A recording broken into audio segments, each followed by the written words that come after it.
लग गए और अभी उन्होंने गौरव और उसके टीम मेंबर्स को बिठाया और बात करने लगे कि ये अरसों में हुआ है।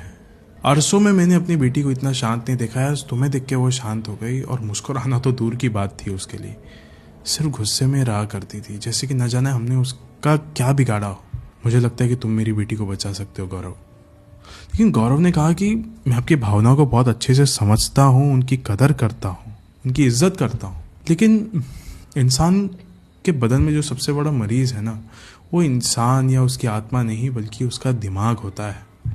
क्या वाकई में उनको कोई बीमारी है या फिर उनको आत्माएं दिख रही है?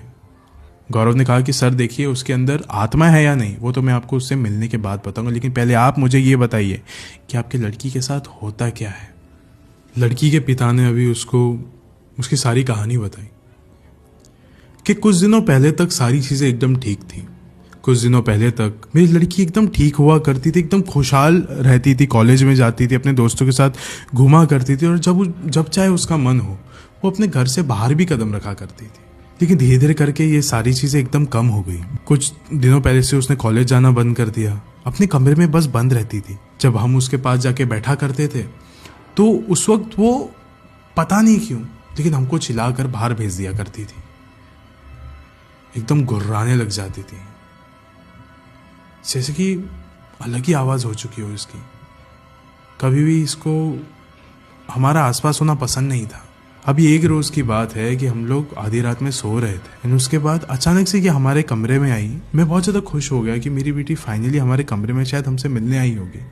लेकिन मैंने उस रात के अंधेरे में देखा कि उसके हाथ में एक खंजर था। जल्दी से जाके मैंने छीन तो लिया, उसने कुछ किया नहीं, लेकिन मैं एक चीज़ समझ चुका था कि यह हमारी लड़ाई काफ़ी लंबी चलने वाली है। अब छोटी नहीं है ये लड़ाई, बहुत लंबी चलेगी। और उसके बाद चीज़ें बदलने लग गई। रोज़ अपने आप को मारना, दूसरों के ऊपर चिल्लाना, दूसरों पे चिल्लाना। अपने आप को जब वो मारती थी और अगर हम उसको रोकते थे तो वो और ज़ोर ज़ोर का चिल्लाती थी कि नहीं, मुझे अपने आप को और मारना है।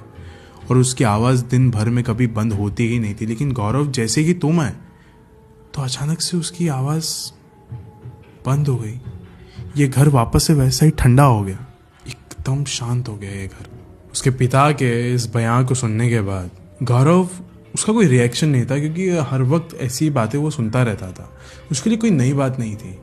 उसने देखा कि चलो ठीक है, हर एक चीज़ एकदम प्रॉपर है, इनके पापा यहाँ पे है, वो जो लड़की है जो बीमार है वो भी अपने कमरे में जाके बैठी हुई है। उसने अपने टीम मेंबर्स को बोला जल्दी से सारे EMF मीटर्स निकालो, हर जगह